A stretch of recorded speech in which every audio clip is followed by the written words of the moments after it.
The meeting room aboard the triangular splendor was, as always, filled with an unbearable air of self-satisfaction. It wasn't the furniture, which seemed designed to make anyone sitting in it feel inadequate, or the lighting, which cast an eternal glow of judgment. No, it was the elders of the galactic conclave who truly imbued the room with its pompous atmosphere. Today, their smugness was directed at Earth. "Let us be clear," began High Speaker Mask, whose elaborate robe seemed to bend the laws of physics, "we are not mocking Earth." He paused.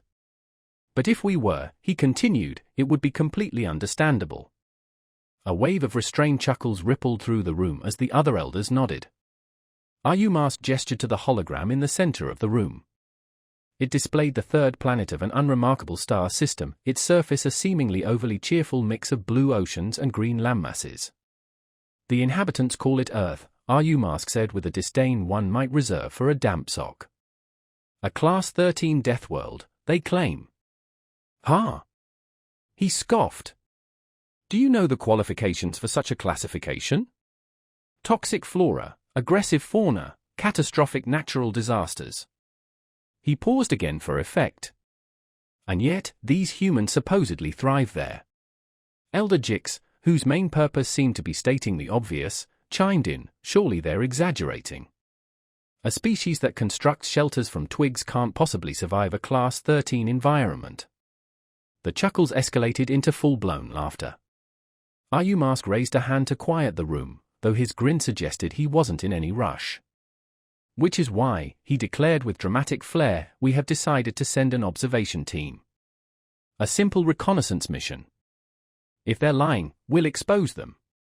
And if they're not," his grin widened, becoming almost predatory, "well, we might learn something interesting." Aboard the Nimbus, a sleek observation vessel designed for appearances rather than practicality, Captain Frolan prepped his crew. Frolan was known for two things: his unshakable belief in his species' superiority, and his habit of narrating his own actions. "We embark," he announced dramatically, though no one in particular, "on a mission to uncover the secrets of Earth. A planet so primitive they still use combustion for propulsion." Combustion? Honestly? His crew, a nervous linguist named Pickle, a perpetually grumpy engineer named ZFF, and a combat specialist known only as Clonk, were less enthusiastic. "Permission to speak candidly, Captain?" Pickle asked, fidgeting with the translator device that made his voice sound perpetually about to sneeze. "Granted," Frolan sighed, already seeming to regret his decision. "This is a dreadful idea." Frolan frowned. "Nonsense. What could possibly go wrong?" Pickle opened his mouth to reply, then closed it. There was no arguing with the captain's optimism, which was as impenetrable as Clonk's battle armor, currently serving as a snack table. As the Nimbus neared Earth, the crew marveled at the planet's vibrant hues. Frolan, naturally, scoffed. "Overcompensating," he muttered. "Typical of a planet that knows it's unremarkable." The ship's descent was uneventful, until it suddenly wasn't. Without warning, a flock of geese, seemingly on a personal crusade against all airborne objects, collided with the ship. The ensuing chaos found ZFF frantically recalibrating the stabilizers, while Clonk attempted to fend off a particularly aggressive goose that had somehow gotten inside. "This isn't even a predator!"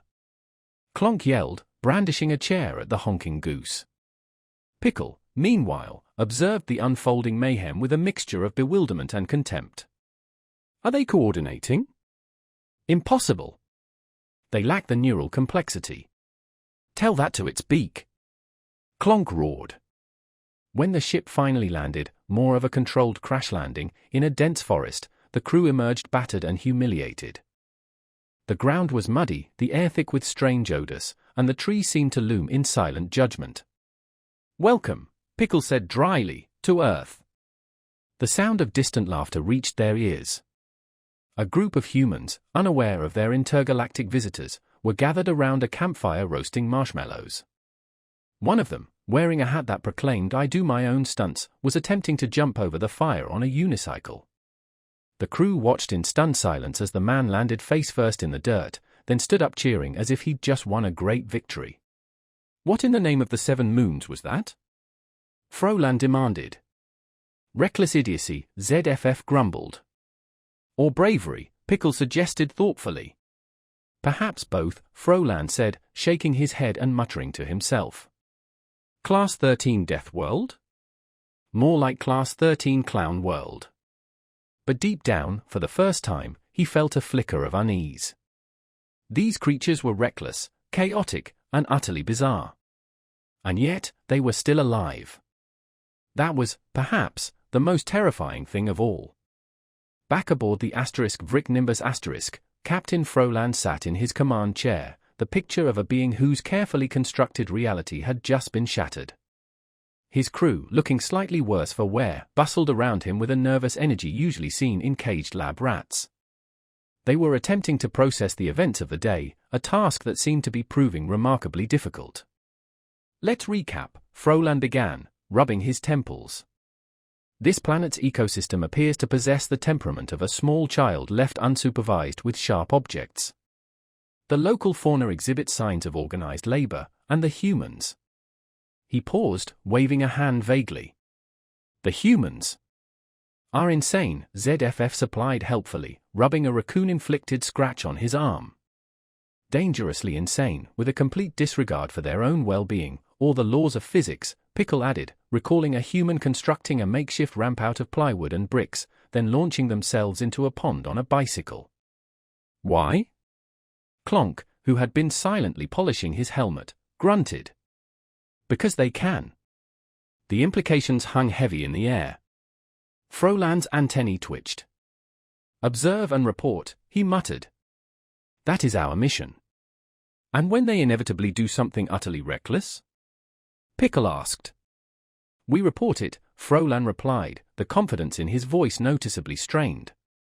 The following day's observations proved no less perplexing. The crew opted to monitor human activity from a distance using cloaked drones.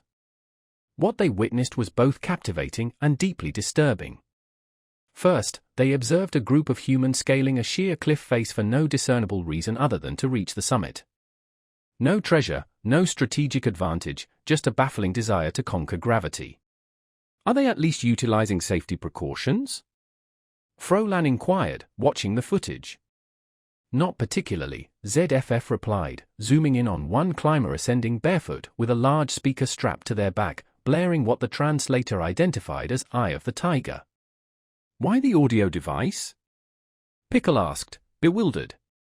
Apparently, to taunt the rock, ZFF deadpanned. Later, the drones documented a gathering at what seemed to be a food consumption festival. Humans sat at long tables, consuming vast quantities of various substances with a chaotic enthusiasm. Food flew, cheers erupted, and one individual proclaimed their ability to eat 50 chicken wings in 5 minutes before promptly collapsing. Is this some form of combat training? Clonk asked, genuinely curious. Not unless they are preparing to battle their own digestive systems, ZFF muttered. The raccoon incident had left the crew of the *Vrick Nimbus* with a newfound respect for Earth's wildlife and a healthy dose of paranoia. The forest, once merely unsettling, now felt actively malicious. Every rustle of leaves seemed like a prelude to another encounter with a hyper-intelligent, thieving rodent.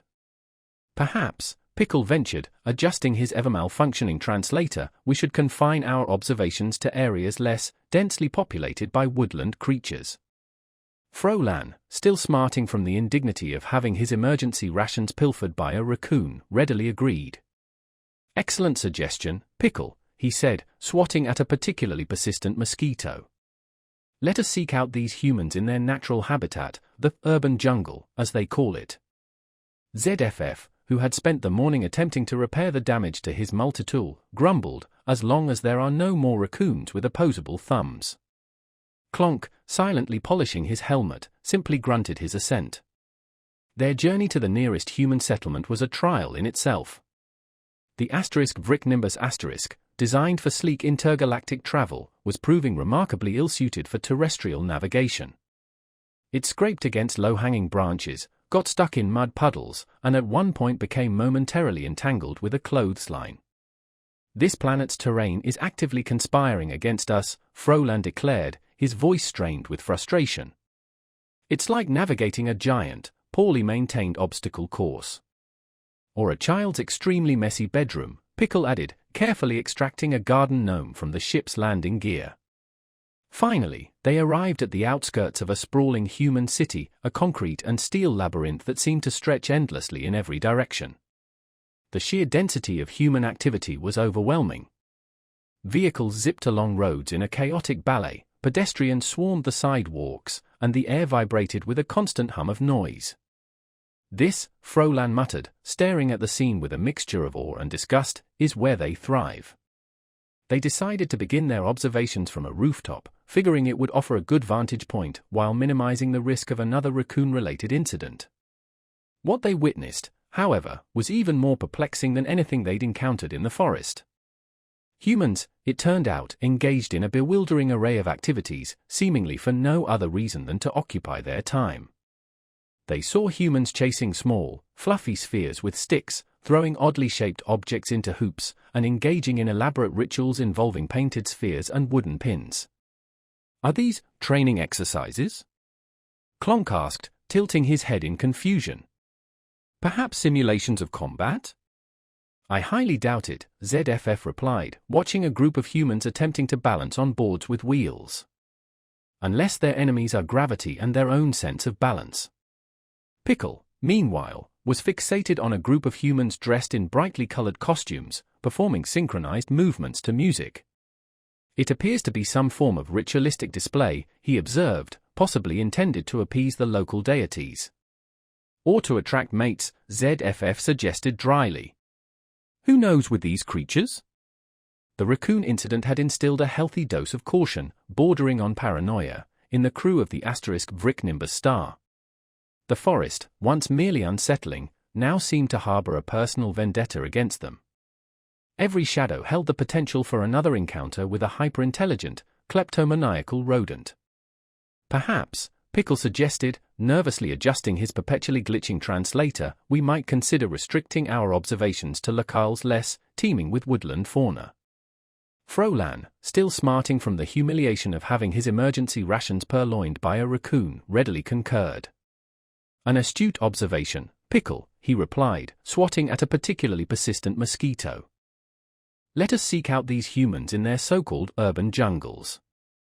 ZFF, who'd spent the morning trying to restore some semblance of functionality to his multitool, grumbled, as long as this urban jungle isn't overrun with raccoons possessing opposable thumbs. Clonk, ever silent, polished his helmet and grunted his agreement.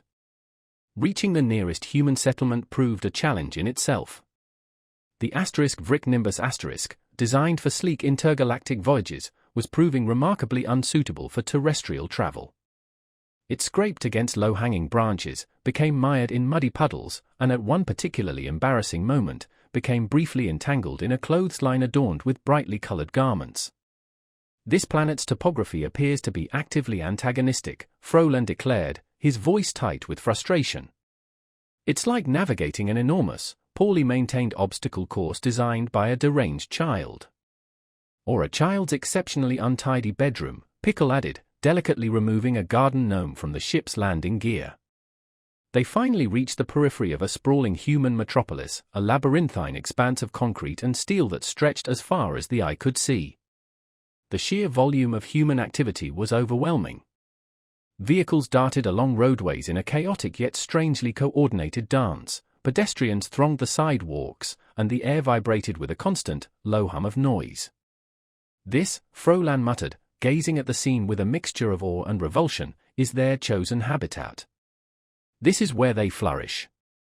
Seeking a vantage point that offered both a clear view and a reduced likelihood of further raccoon-related mishaps, they decided to observe from a rooftop. What they witnessed, however, was even more baffling than anything they'd encountered in the forest. Humans, it became increasingly clear, engaged in a bewildering variety of activities seemingly driven by nothing more than the desire to fill their time.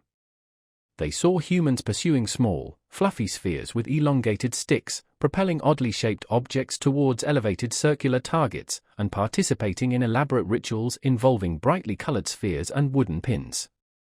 Are these tactical drills? Clonk inquired, tilting his head in bewilderment. Perhaps simulations of warfare? I sincerely doubt it, ZFF replied, observing a group of humans attempting to maintain their balance on boards with wheels attached to the underside. Unless their adversaries consist solely of gravity and their own precarious sense of equilibrium. Pickle, meanwhile, was captivated by a group of humans adorned in vibrant, eye-catching costumes, performing synchronized movements in time with rhythmic sounds. This appears to be some form of ritualistic exhibition, he noted, possibly intended to appease the local deities. Or perhaps to attract potential mates, ZFF suggested dryly. One can never be certain with these creatures. The rooftop provided a reasonably safe observation point, minimizing the risk of further unfortunate encounters with the local fauna. However, the sheer volume and variety of human activity proved to be even more perplexing than anything they'd witnessed in the forest. Humans, it seemed, possessed an almost pathological need to fill their time with activities that defied all logical explanation. They observed humans striking small, fluffy orbs with elongated sticks, propelling oddly shaped projectiles at elevated circular targets, and engaging in complex rituals involving brightly colored spheres and a configuration of wooden pins. Are these some form of military exercises? Clonk inquired, tilting his helmeted head in bewilderment. Perhaps simulations of strategic combat maneuvers? I highly doubt it, ZFF replied, his gaze fixed on a group of humans attempting to maintain precarious balance on boards with wheels affixed to the underside. Unless their adversaries consist solely of the forces of gravity and their own inherently unstable equilibrium. Pickle, meanwhile, was mesmerized by a group of humans adorned in vibrant, attention-grabbing attire, performing synchronized movements in time with rhythmic auditory stimuli. It appears to be a ritualistic display, he observed, adjusting his perpetually malfunctioning translator, possibly intended to appease the indigenous deities. Or perhaps to attract prospective mating partners, ZFF suggested, a hint of dry humor in his voice. It's anyone's guess with these creatures. As the days turned into weeks, the alien crew's initial bewilderment slowly morphed into a grudging respect, tinged with a healthy dose of fear. The human seemingly reckless behavior began to reveal a deeper pattern, a peculiar, almost instinctive ability to not just survive chaos, but to thrive in it. From sporting events that involved hurtling oneself down icy slopes at breakneck speeds, to musical gatherings that entailed standing in mud for hours on end, the humans exhibited a strange resilience that bordered on the supernatural. And then there were their inventions. At first glance, human technology appeared primitive, relying heavily on adhesive tape and on-the-spot improvisation. But upon closer inspection, it became evident that this wasn't a weakness, it was adaptability. They could construct complex devices from seemingly useless components, creating contraptions that functioned not because they should, but because the humans simply refused to allow them to fail. Take a look at this, ZFF said one evening, displaying footage of a human repairing a vehicle in the middle of nowhere.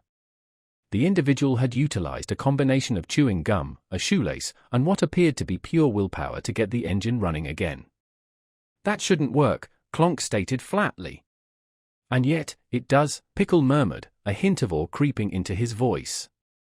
The crew's growing unease reached a critical point when the drones captured footage of a human scientific experiment. A team of researchers was attempting to recreate the conditions of an ancient volcanic eruption. Instead of utilizing a controlled environment, however, they were conducting the experiment inside the volcano itself.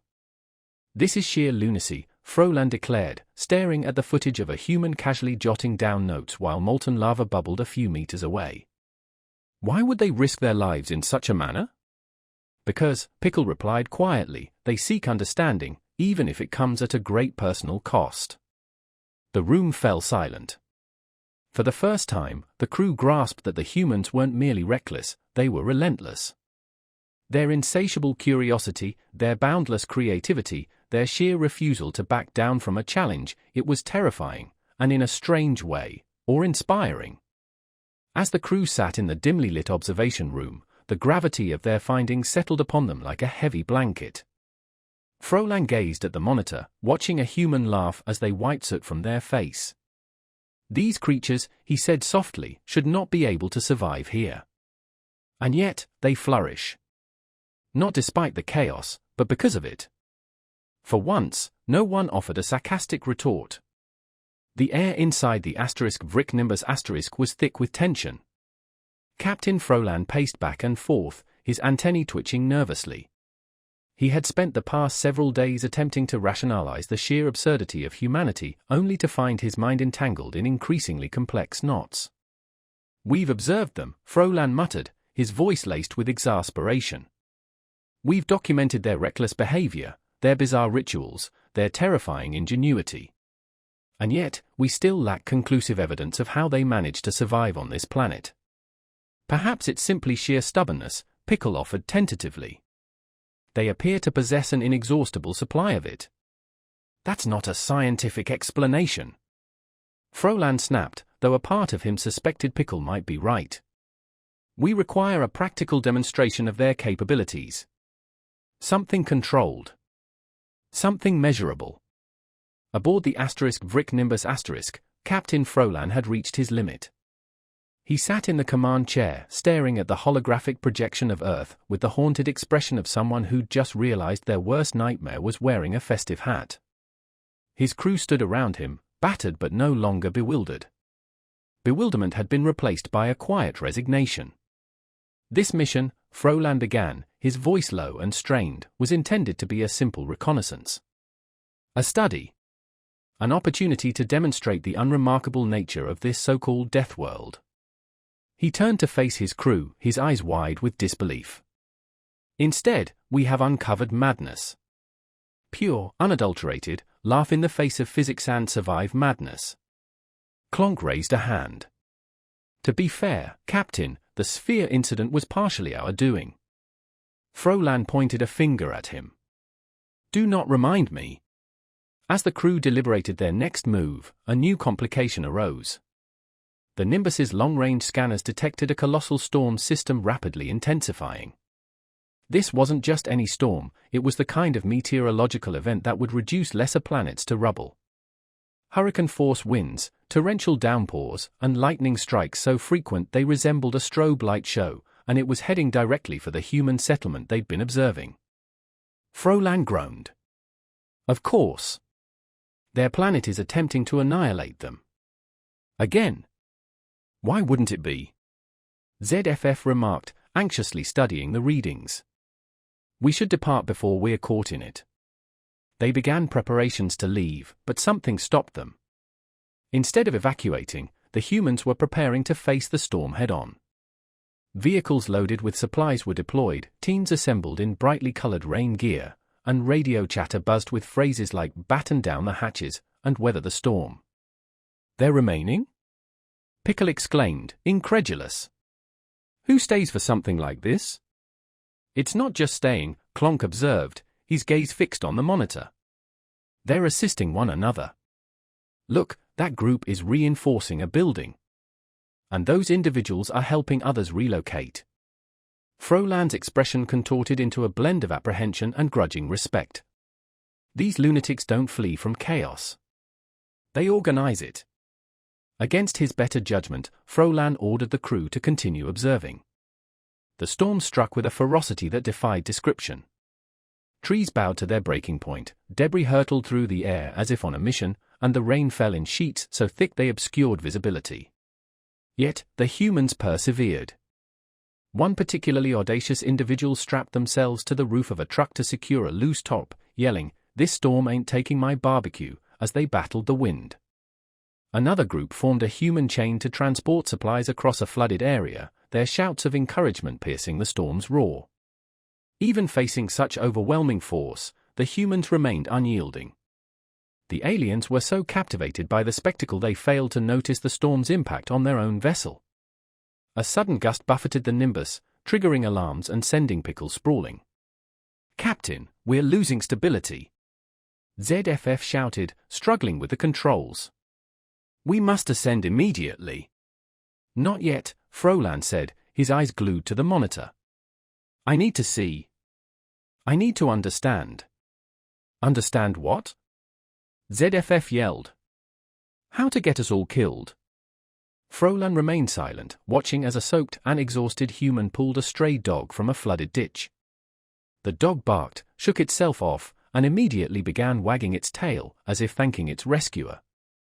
For a moment, amidst the chaos, there was a sense of unwavering stability. The storm eventually subsided, leaving the settlement battered but intact. As the humans emerged from their shelters, they immediately began rebuilding with an almost instinctive efficiency. Laughter echoed through the wreckage as neighbors recounted their experiences. One man, covered head to toe in mud, held up a soggy sandwich and declared, still edible, to a chorus of cheers. The crew of the Nimbus sat in silence, watching the scene unfold. They should have been obliterated, Pickle said, his voice barely above a whisper. That storm should have destroyed them. But it didn't, Clonk replied, because they refused to let it. Frolan leaned back in his chair, his antennae drooping with the weight of realization. It's not just their planet that's a Deathworld, he said quietly. It's them. They don't merely survive chaos, they embrace it. They turn it into fuel, into strength. He stood up, straightening his uniform. Prepare the report. The Conclave must know. What do we tell them? ZFF asked, still mesmerized by the monitor. Frolan considered this for a long moment, then a small, weary smile, filled with both fear and admiration, spread across his face.